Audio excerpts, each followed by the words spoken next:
This is a tutorial in Adobe Premiere covering compositing using green screen assets.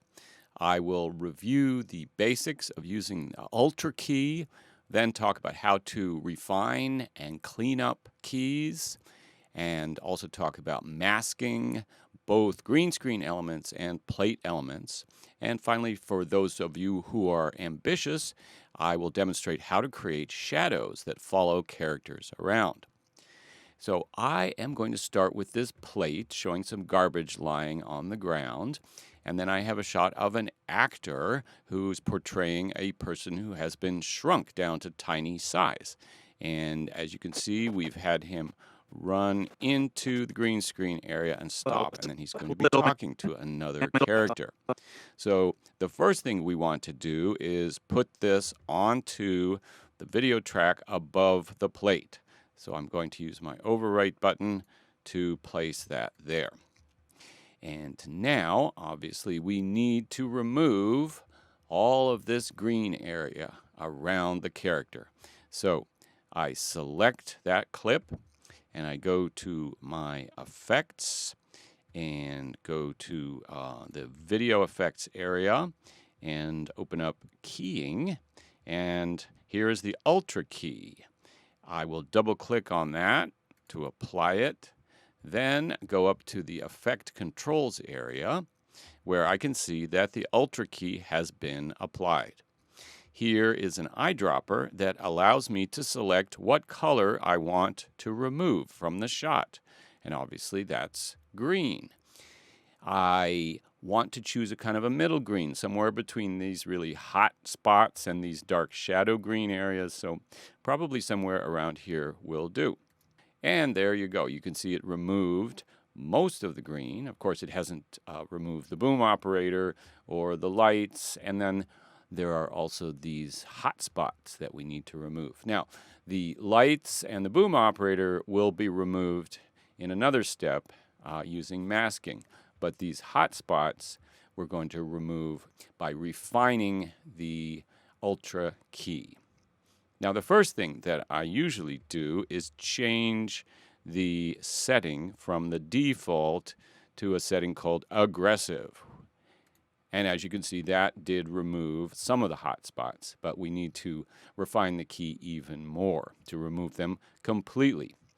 And in order to know exactly what we need to remove, it's good to go here where it says output and change it from composite, which is sort of the normal mode, to alpha channel. And now we get this black and white display that shows very clearly what has been removed and what has not. The black areas mean the green has been completely removed. The white areas mean these have been untouched. So what we want to do is mainly get rid of these two hot spots, especially because we know the character crosses in front of this hot spot here. So we need to get rid of that. I'm going to go here where it says matte generation and open up that area and scroll down. And the first thing I'm going to adjust is called the pedestal. These are kind of the mid-ranges. I'm going to grab this slider here and let's try sliding it to the right. And yeah, those hot spots go away almost completely. There's a little bit of a hot spot left here. And we know this is a bright area, so I'm going to go to the controller for the highlights. And let's see, that sliding to the right makes it worse. So I'm going to slide to the left and voila, those hot spots have been completely removed. Now, we are left with these white areas, which are the boom operator and the lights. We're going to remove them by cropping them out using a mask. And we do still have some wrinkles in the green screen cloth here, but I'm not really worried about those. They probably will blend in with the background and look like shadows. They may actually be shadows, and it's actually good to have shadows under people. The only thing I'm a little worried about is this spike here, which comes from where the cloth got separated from the background green screen. But, you know, I think, once again, that this will kind of blend in with the background with the sidewalk, so I'm not too worried about it. But now I need to cut out all this excess junk on the sides. And I'm going to do that using masking. And I want to mask all the way to the edge outside of the image. So I want to view this at probably about 75% instead of fit, where I cannot mask outside of the picture. I'm going to go to 75% or 50%, something like that. And now I'm going to go up here to the opacity area in Effect Controls and select this pen tool. Make sure you don't select the pen tool under Ultra key. That's not what we want. We want the one under opacity. I click on that. It's called the Free Draw Bezier. And now I can click here, and I'm going to ignore this spike and just mask right around here, and then outside of the frame. I need to make sure to not get this white spot here. And I don't think the character ever moves into this area, but I'll just click around there and then down to here and then close the pattern. And there we have a mask around him. And now we're ready to switch back to the normal viewing mode under next to Output, change from Alpha Channel back to Composite. And there we go. All of the green has been removed. That's very nice. Now, let's look at the movement of the character. I'm going to scrub through this and go backwards. And then, of course, we see where he enters the mask, and we cannot show this bit here. So we're going to have to move the character. But first, I want to change the scale because I want him smaller. And I'm going to want him up in this area. He needs to be smaller. So with this clip highlighted, I go up, scroll up here in Effect Controls to the motion area and go to where it says Scale. Just mouse over this number 100 and slide to the left to shrink him down. I think I want him about that size. And now I'm going to change his position. And I think I want him up around here and probably over somewhere around here. But I need to get the edge of the mask off of the frame. You see this area here? I know I cannot have that in the frame. So I'm sliding that to there. And let's see what his entrance looks like now. Needs to go a little more to the left to get him completely out of the frame. That's where he enters. Let's play it now. There we go. Okay, I like that. Now, I feel like the character is popping out against the background a little too much because of the color, mainly of his shirt. He definitely looks like he was shot in a studio compared to the background. I think that I need to make, especially his shirt, a little less intense. So I'm going to do a little bit of color grading. So to do that, we switch from the Editing tab to the Color tab. And now here in the Lumetri Color area, I've got Basic Correction open. If it's not open, you should open that up. And I'm just going to go down to the Saturation slider and try desaturating a little bit. There we go. I feel like he blends in with the background a bit better. If we wanted to, we could play with the contrast to add or remove contrast, right? Or if we wanted to make him darker or lighter, we could do that. But I think he's pretty much fine the way he is. So there he is running into the scene, and that looks good. Okay, next we want to add a second character who's going to be another tiny person who's going to be sitting behind this cup. To put him behind the cup, we have to do some masking of the plate, but we won't worry about that yet. First, we're going to bring in the second character. So let's go find him in the project. Here he is, little guy sitting on the ground, and I have made an in point and an out point for he's looking up at this character who comes into his little world.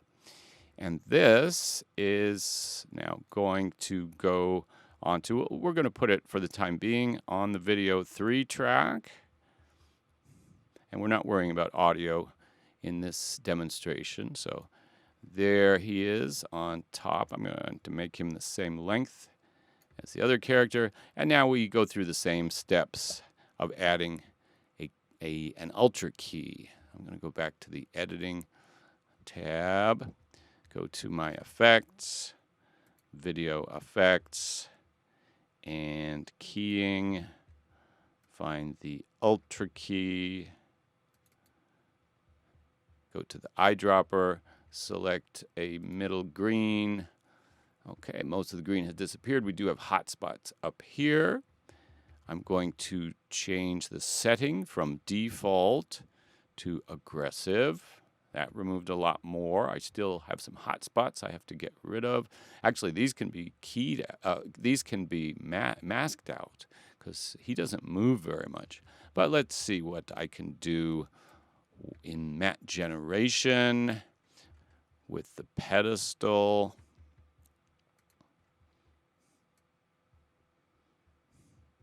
That removes a lot. I'm also going to look in the alpha channel mode, and I could see where these highlights are. Let me try pulling those out. There we go. They're all gone. But anyway, I can mask pretty closely to him here because he hardly moves. So I'm going up to opacity, choosing the free draw Bezier tool, and drawing a mask around him to cut out everything that's extraneous around him. Okay. I'm going back to the composite mode. That looks nice and clean. Now he needs to be shrunk. So I'm going up to the motion area. I'm going to scale. I'm going to shrink him down. And now we're going to position him behind this cup. Of course, he's not behind the cup yet. We're going to do that in the next step. But I'm sliding him over about where I want him to be. I think probably about there. Maybe he could be a little smaller, a little bit smaller. And right over here. And down. There we go. That's good. So he is currently, it looks like he's sitting on top of the cup, sort of, but we want him behind the cup. And what we need to do to create that effect is make a second cup and put it on top of the first cup plus on top of him. But we have to slice the edge of that so that it becomes on top of this guy wearing black. So first thing we have to do is make a new version of the plate. So here's the plate called Master Right. I'm going to make a copy of that. And the quickest way to do that is to hold down your Option key on a Mac. And then I'm going to slide this up to the empty area here. That creates a video 4 track. And now the plate is on top of everything. But of course, we need to see the green screen characters through here. So what we want to do is mask the cup. And all we really need is this part of the cup, because that's the part that is on top of the little guy wearing black. So I'm going to view this a little closer. I'm going to go up to, let's say, 150% so that I can see the edge of that cup pretty precisely. Now we're going to mask this the same way we masked the green screen characters by using the free draw Bezier tool here next to opacity. We have to make sure to select the correct track though. We don't want to crop the base layer plate. We want to crop this copy. So there we go. Now I go to the free draw Bezier tool and I start drawing as precisely as I can, making points all along the edge of this cup. Now here's where it gets tricky around this corner. I have to place the points first roughly and then move them into position like that. There we go. And then there's a long straight stretch here, and I think that's about all I need. And then close this, and then let's see how we did.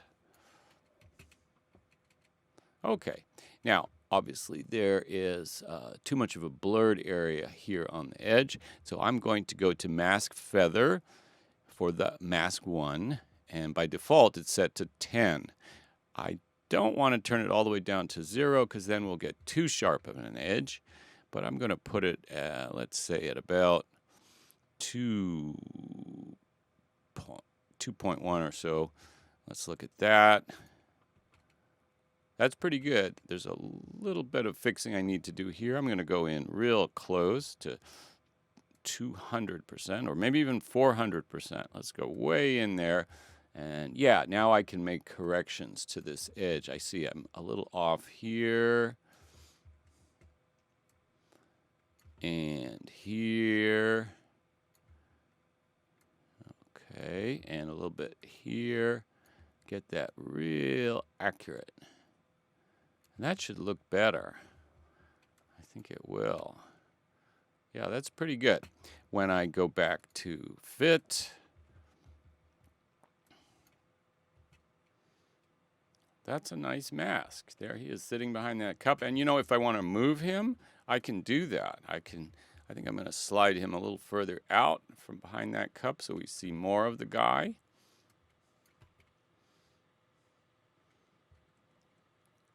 Good. So I think we've placed these two characters in the scene pretty realistically. But one way to increase the illusion is to add shadows. Now there's a little bit of a shadow here underneath our hero, which comes from the green screen shot. But what would be fun would be to add a long shadow extending out from him here. It looks like the light is coming from this side, so the shadow would be down here. And there are a number of different ways to make a shadow. I'm going to show you one of them. First, what we need is a duplicate version of the shot of the hero. So first I have to make room for that. I'm going to drag these 3 shots up, and then I'm going to duplicate this clip right here by holding down the Option key, dragging downward, and now I have 2 versions of the hero. The one on the bottom is the one I'm going to turn into a shadow. So first I want to mute the upper version, and then I'm going to make some changes to this version of it. I'm going to go to the color area and go to exposure and pull it down. And you see it becomes almost a silhouette. We need to make it even darker though. So I'm going to grab the shadows controller, and now it's a pure silhouette. Okay, now I can turn on the main layer again, and then what I need to do is rotate that shadow so that it's down here on the ground. So with the shadow layer highlighted, I go up to the controller for rotation, and I slide this number to the left, and there we go. It rotates. Now I can see I have an issue here with this little sliver. You remember that from where the cloth separated from the background? And I can mask that out by going to the Mask 1 area here and adjusting the points of that mask to remove that sliver. There it goes. Now the next thing I want to do is change the orientation of the shadow because it's actually facing in the wrong direction for a shadow. Instead of his face looking up, it should be looking down to be a correct shadow. So to do that, I need to flip the image, and we can do that in the video effects under transform, horizontal flip. Okay, now it's facing down. Now this has exposed other parts of the mask that need to be adjusted. So I'm going to go back to the Mask 1 controller here and clean up that mask to get rid of that extra junk that I don't want. So I have just his shadow. Okay. Now we need to start working on making this look more like a shadow instead of a silhouette. And the first thing I want to do is blur it.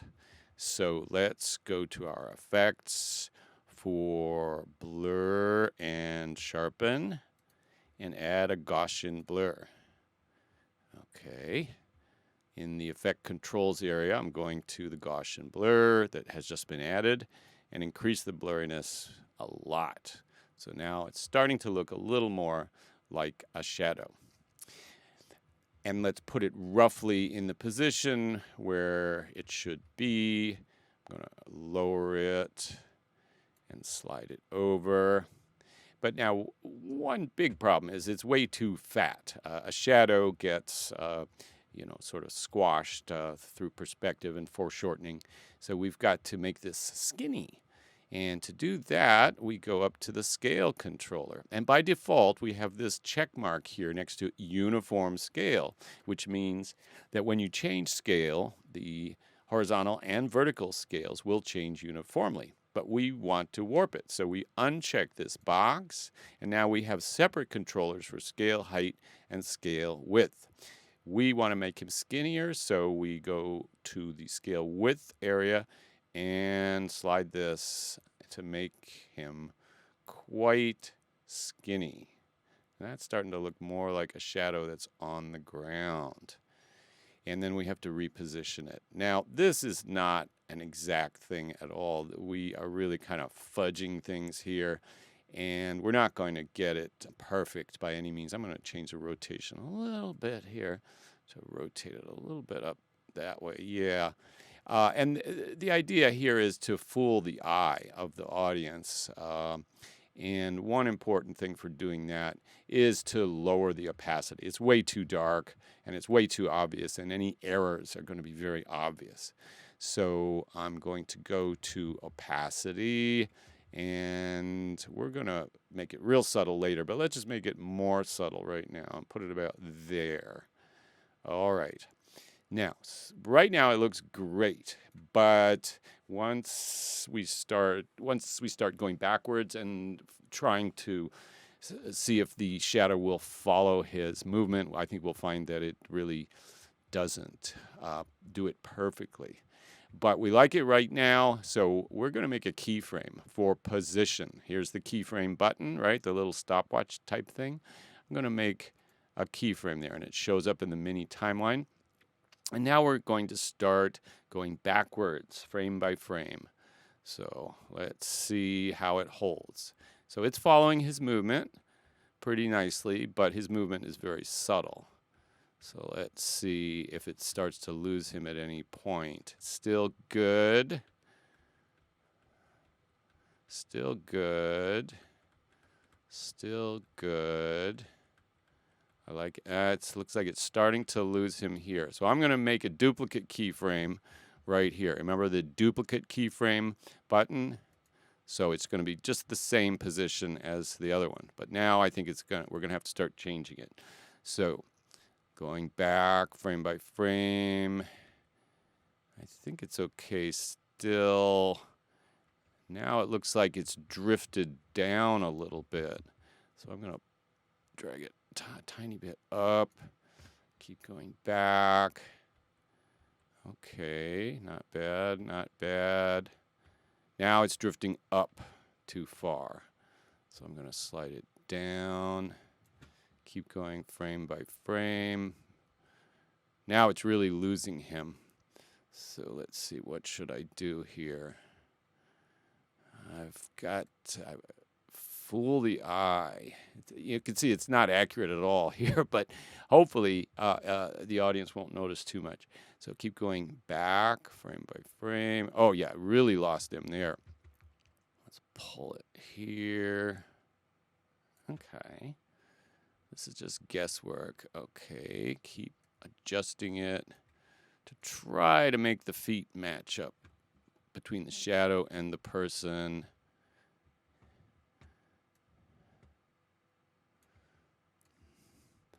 The important thing is that the feet match up because we don't want the feet to get separated. Okay, it does all right there, and then it goes out. Okay, let's cross our fingers and take a look at that, see how convincing it is. Not too bad, not too bad. There's one moment where one foot kind of, yeah, that foot separates way up there. I don't know if there's much I can do about that. But you know what's going to help? Let's make it even less opaque. We're going to go to the opacity and really pull that down. And it almost disappears. And you might wonder, well, why did I do all this work if it's almost going to disappear? But you know, it has a subtle effect. The audience hardly notices that it's there, but it helps increase the illusion, I think, that this character is really in this scene. So this is an optional step. It's not always necessary to do all that work to create that shadow, but if you like it and you like fiddling around with these kinds of things, it can be a fun thing to add. For my last demonstration, I want to talk a bit about depth of field and focus area and how you can use blurs in compositing to help create the illusion of reality. So here I have a plate shot, which is a low angle of a sidewalk. And then here I have a green screen sequence in which we see a huge pair of sunglasses, and then a foot comes in and a hand comes in and picks them up. And I want to make it look like that's happening here on the sidewalk. So I'm going to put this onto the video 2 track on top of the plate. And then, of course, I want to pull out the green. So I'm going to Effects and Video Effects Keying. Go to the Ultra key, double click on it, go to the Effect Controls and choose the eyedropper, and let's select the green right here in the middle. And now let's see how we did. That's a pretty good key, except I see a problem right away where you can see part of the foot is transparent, so we need to fix that. First, let's try going to the aggressive setting and see what that does. That seems to help a bit, but we're still seeing through part of the foot. It must have been reflecting some of the green cloth. So let's go to the alpha channel setting, and there it is. We can see where it is transparent. So we need to get rid of that. Let's open up matte generation. And let's play with pedestal, see if that helps. Not really, and that's bringing in all of this white stuff here and gray stuff. So we don't want that. So this, I believe, is a shadow area. So let's go to shadows and play around with that. And yeah, there we go. That removed that area pretty well. So let's look at it in composite view, and let's see. Yeah, that looks pretty good. But one thing that's really not making it look real is the fact that this shoe is way out of focus, right? The glasses are sharp, the background is really sharp, but the foot is not. So that does not look right. We want to create the illusion that this is all one shot, and so what we need to do is blur this background. So here's the background, and I'm actually going to create a separate version of the background, which I'll explain why in a moment. So I'm going to move this out of the way to make room to create a second version of the plate. I'm holding down the Option key, dragging upwards, and creating a second version of the plate. Now I want to blur it. So I go to the Effects bin, Blur and Sharpen, and add a Gaussian blur.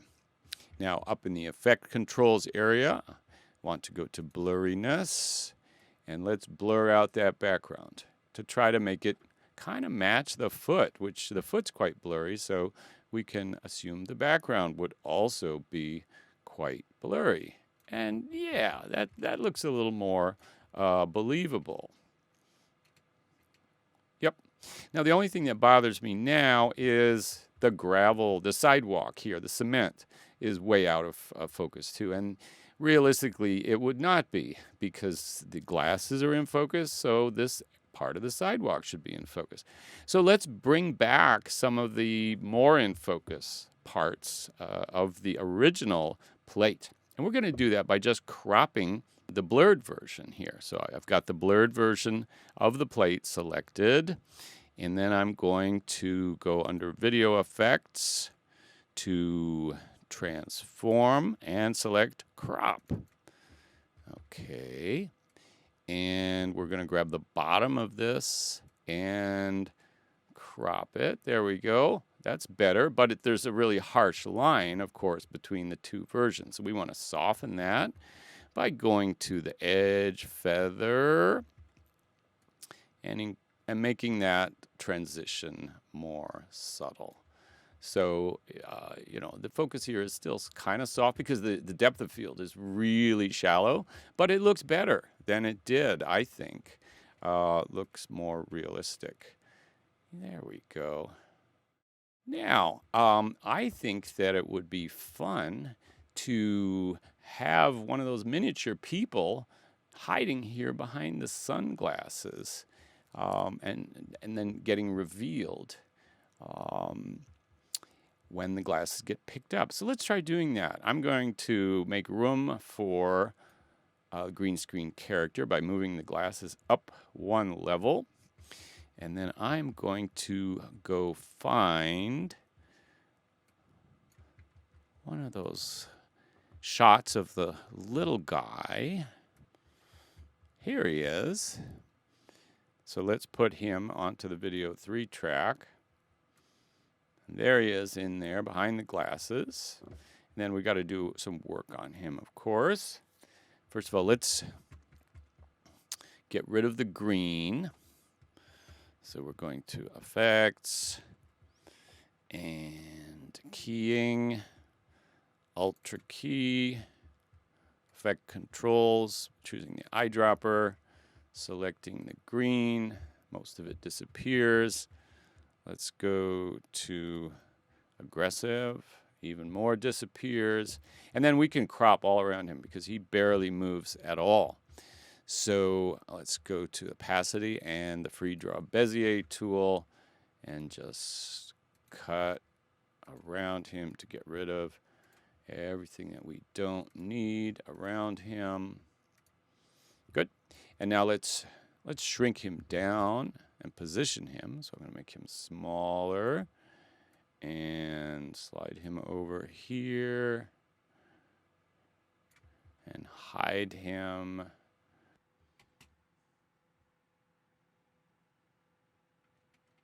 So I think that's kind of a nice surprise effect. But you might say, well, I would rather see the little guy through the glasses because realistically you would, right? And we can actually get pretty close to that because these glasses are reflecting some of the green cloth. So it's possible that we can make the frames of the glasses somewhat transparent. Let's try to do that. I'm going to go to the Ultra Key effect controls, and I'm going to change it from the custom setting, which was based on the aggressive setting, and change it to relaxed. And look at that. The little guy shows up behind the glasses. Now, I think we have a little bit of a problem up here in this upper area.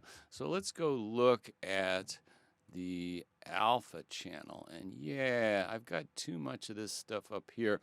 Let's see if we can get rid of some of that by changing the pedestal, getting that out. And I still got a gray area here in the glasses, which means it's partly transparent, which is what we want.